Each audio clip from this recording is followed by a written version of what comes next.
2018 में भारतीय जनता पार्टी के प्रत्याशी रहे कोटपूतली से मुकेश गोयल अब की बार टिकट नहीं मिला तो अपने कार्यकर्ताओं के सामने रो पड़े और कार्यकर्ताओं या फिर खुद की अंदर की भावनाओं को ना रोक पा रहे हैं, निर्दलीय ताल ठोक बैठे हैं। मुकेश जी, पार्टी महबूबा हो जैसी होती है, जब तक आप पार्टी के साथ रहते हैं, पार्टी के गीत गाते हैं, गुणगान करते हैं, और जैसे ही पार्टी ने टिकट नहीं दिया तो निर्दलीय ताल ठोक बैठे। ऐसी क्या मजबूरी रहती है नेताओं के साथ में? देखिए, कहीं का भी कोई नेता हो, सबसे प्राथमिक जिम्मेदारी होती है उस क्षेत्र की जिम्मेदारी जिस क्षेत्र के लिए वह काम कर रहा है, और उस क्षेत्र के अंदर रह कर के किस प्रकार वह लोगों की सेवा करे, ये सबसे बड़ी बात होती है।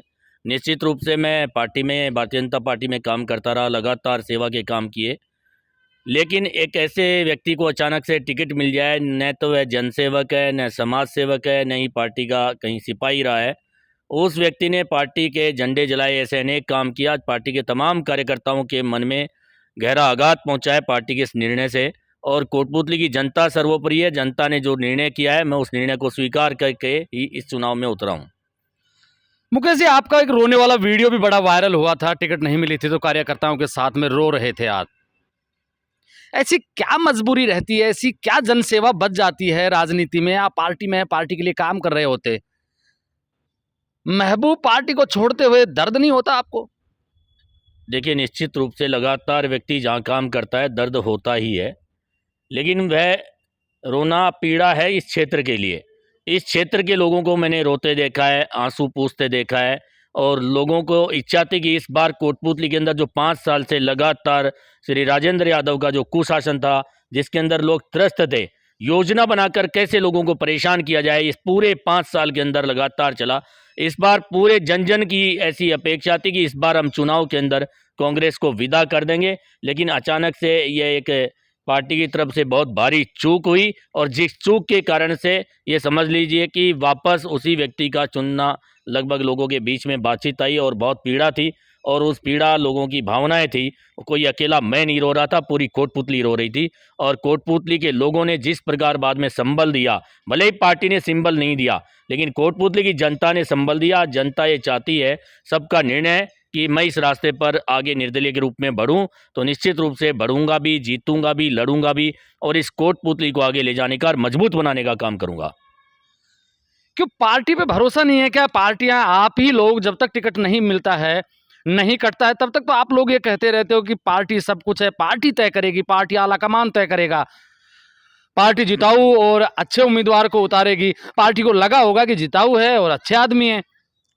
देखिए, पार्टी निश्चित रूप से अनेक कार्यकर्ता काम करते हैं, और उन्हीं कार्यकर्ताओं में से एक को चुनकर टिकट देती है कि ये पार्टी का वफादार सिपाही है, लगातार काम कर रहा है, जनता के बीच में रहता है, जनता के बीच में से आगे बढ़ता है, और लोगों के साथ जुड़ा हुआ है। इस प्रकार की तमाम व्यवस्थाओं को, हो सकता है कि जातिगत आंकड़े भी देखे जाते हैं, लेकिन सब सीटों पे नहीं, उस सीट की स्थिति क्या है उन सबको देखा जाता है। लेकिन तमाम ऐसी जगहों पर जहां विरोध हो रहा है, वहां पर ऐसे व्यक्ति का टिकट मिल जाना, वास्तव में पूरे राजस्थान के अंदर कोटपूतली ऐसा अकेला उदाहरण होगा जहां पर ऐसे व्यक्ति को टिकट मिला जो पार्टी का विरोधी रहा, झंडे जलाने वाला व्यक्ति। 3 चुनाव लड़े हैं अब तक। एक कांग्रेस के टिकट पे चुनाव लड़ा 2003 में, 13 और 18 में निर्दलीय चुनाव लड़े, जमानत जब्त हुई। आखिर कहीं ना कहीं भारी चूक तो हुई है। और जब पार्टी के वरिष्ठ विचारक माननीय पंडित दीनदयाल उपाध्याय जी के विचार को लेकर भारतीय जनता पार्टी आगे बढ़ती है, दीनदयाल उपाध्याय जी ने भी कहा, जब कोई एक अच्छा दल किसी गलत व्यक्ति को टिकट दे देता है तो मतदाता और कार्यकर्ताओं की जिम्मेदारी होती है कि उस अच्छे दल के निर्णय को भी बदल दे। तो मैं तो दीनदयाल उपाध्याय जी के विचार को मानने वाला व्यक्ति हूं। जब सब लोगों ने इस विचार का ध्यान में दिलाया, तो हमें कोटपूतली की चिंता है, इस परिवार की चिंता है, और परिवार, समाज, ये क्षेत्र, इसी को तो लेकर राजनीतिक कार्यकर्ता काम करता है कि मेरा शहर, मेरा गांव और मेरा क्षेत्र, इसको मैं कैसे आगे ले जा सकता हूं, इस क्षेत्र के लोगों का भला कैसे हो सकता है, उसी को लेकर हम आगे बढ़े हैं। मुकेश जी, अब यहां से कांग्रेस ने पत्ता खोल दिया है। मंत्री राजेंद्र यादव को टिकट मिला है, बीजेपी से आप कह ही रहे हैं जिनको टिकट मिला है। पूर्व विधायक और संसदीय सचिव रहे रामस्वरूप कसाना भी मैदान में हैं। आप किसी पार्टी से चुनाव लड़ेंगे, किसी पार्टी का सिंबल लेंगे, या फिर निर्दलीय के तौर पे चुनाव लड़ेंगे? देखिए, कोटपूतली के लोगों ने निर्दलीय चुनाव लड़ना तय किया है, मैं उसी रास्ते पर आगे बढ़ रहा हूं, निर्दलीय चुनाव लड़ूंगा। और यह तो देखिए राजनीतिक मंच है, किसी भी व्यक्ति को पूरी आज़ादी है किसी भी पार्टी से, और कितने ही लोग चुनाव लड़ें, निर्णय जो करती है कोर्ट इस क्षेत्र की जनता करेगी। आखिर किसे चुनती है ये जनता के हाथ में है, और मुझे लगता है कि इस कोटपूतली के अंदर बदलाव का बहुत बड़ा समय आ गया है और जनता इस बड़े बदलाव को करने वाली है। एक सवाल ये कि आप अपना जो मुकाबला है, आप 4 प्रत्याशी लगभग मैदान में हैं और आएँगे तो उनकी बात बाद में करेंगे। चारों में से आप अपना मुकाबला किस कैंडिडेट से देख रहे हैं? देखिए मुकाबले वाली बात तो अभी चुनाव के पर्चे भरे जाएंगे और उसके बाद विड्रॉल के बाद ही जनता कहीं ना कहीं अपना रुख तय कर पाती है, और जनता के रुख से ही कोई मुकाबला तय होता है। लेकिन मैं फिर भी इतने दिनों में लोगों से मिल रहा हूं तो लोग यही मानते हैं कि कांग्रेस के प्रत्याशी राजेंद्र यादव से सीधा मुकाबला है, और इस मुकाबले के अंदर जनता की जीत होगी। जनता जैसा चाहती है वैसा ही होगा। चुनाव मान लीजिए आप जीत जाते हैं, उसके बाद में कौन-सी पार्टी में जाएँगे? वो पार्टी जिसने आपका टिकट काट दिया, आपको इस लायक नहीं समझा कि आप कोटपूतली की जनता का सेवक बन सके, या फिर कोई दूसरी पार्टी की तरफ आपका मन रहेगा? देखिए जब भी कोई निर्दलीय प्रत्याशी चुनाव जीतता है तो जनता के हित की सोचता है, क्षेत्र के विकास की सोचता है, और जो सरकार बनने वाली होती है उस सरकार के साथ चला जाता है।